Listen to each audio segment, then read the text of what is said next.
അമേരിക്കയും ഇറാനും തമ്മിലുള്ള നയതന്ത്ര ചർച്ചകൾ പൂർണ്ണമായും വഴിമുട്ടിയതോടെ പുതിയ സൈനിക മുന്നറിയിപ്പുമായി ഇറാന്.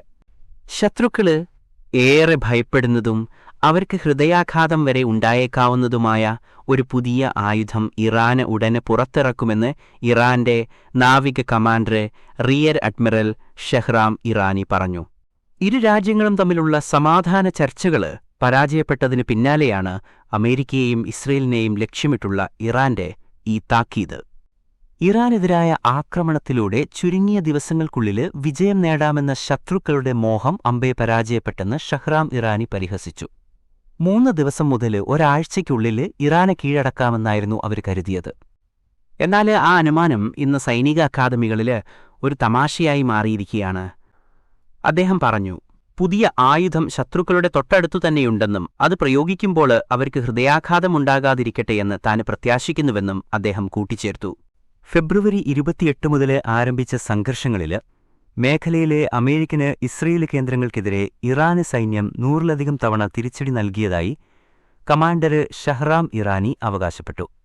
US വിമാനവാഹിനിക്കപ്പലായ എബ്രഹാം ലിങ്കണ് നേരെ 7 മിസൈൽ ആക്രമണങ്ങൾ നടത്തിയതായി അദ്ദേഹം വെളിപ്പെടുത്തി. ഈ ആഘാതത്തെ തുടർന്ന് കുറച്ചു കാലത്തേക്ക് വിമാനങ്ങൾ വിക്ഷേപിക്കാനോ വ്യോമപ്രവർത്തനങ്ങൾ നടത്താനോ കഴിയാത്ത വിധം അമേരിക്കന് നാവികസേന തളർന്നുപോയെന്നും അദ്ദേഹം ചൂണ്ടിക്കാട്ടി. ശക്തമായ മിസൈൽ പ്ലാറ്റ്ഫോമുകളും കൂടുതൽ ഡിസ്ട്രോയറുകളും വിന്യസിച്ചിട്ടും അമേരിക്കന് സേന നിലവിൽ ഒന്നും ചെയ്യാൻ കഴിയാത്ത അവസ്ഥയിലാണെന്നും ഇറാൻ അവകാശപ്പെട്ടു. അമേരിക്കൻ ഉപരോധങ്ങൾക്ക് മറുപടിയായി ഹോർമൂസ് കടലിടുക്കിലെ ഇറാന് കർശന നിയന്ത്രണങ്ങൾ ഏർപ്പെടുത്തിയിട്ടുണ്ട്. അറബിക്കടലിൽ നിന്നുള്ള പ്രവേശനം ഇറാന് നാവികസേന തടഞ്ഞു. ഇറാനിയന് കപ്പലുകൾ പിടിച്ചെടുക്കുന്ന അമേരിക്കന് നടപടിയെ കടൽക്കൊള്ള എന്നാണ് ഇറാന് വിശേഷിപ്പിച്ചത്. സൊമാലിയന് കടൽക്കൊള്ളക്കാരെക്കാള് മോശമായാണ് അമേരിക്ക പെരുമാറുന്നതെന്നും കപ്പലുകളിലെ ജീവനക്കാരെയും കുടുംബങ്ങളെയും അവരെ ബന്ദികളാക്കുകയാണെന്നും അദ്ദേഹം കുറ്റപ്പെടുത്തി.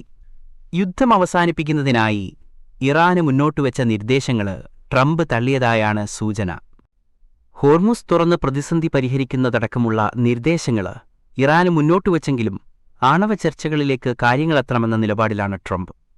സമുദ്രതർക്കങ്ങൾ പരിഹരിക്കുന്നതുവരെ ആണവ പദ്ധതിയെക്കുറിച്ചുള്ള ചർച്ചകൾ മാറ്റിവെക്കണമെന്നായിരുന്നു ഇറാന്റെ ആവശ്യം. എന്നാൽ ആണവ പ്രശ്നങ്ങൾ ആദ്യം പരിഹരിക്കണമെന്ന വാഷിംഗ്ടണിന്റെ നിർബന്ധം ചർച്ചകളെ വഴിമുട്ടിച്ചു. തങ്ങളുടെ വ്യവസ്ഥകൾ അംഗീകരിക്കാത്ത പക്ഷം ശത്രുക്കൾക്ക് അവർ ഖേദിക്കും വിധം പ്രഹരം നൽകുമെന്നും രക്തസാക്ഷികൾക്കായി അവസാനതുള്ളി രക്തം വരെ പോരാടുമെന്നും റിയർ അഡ്മിറൽ ഇറാനി മുന്നറിയിപ്പ് നൽകി.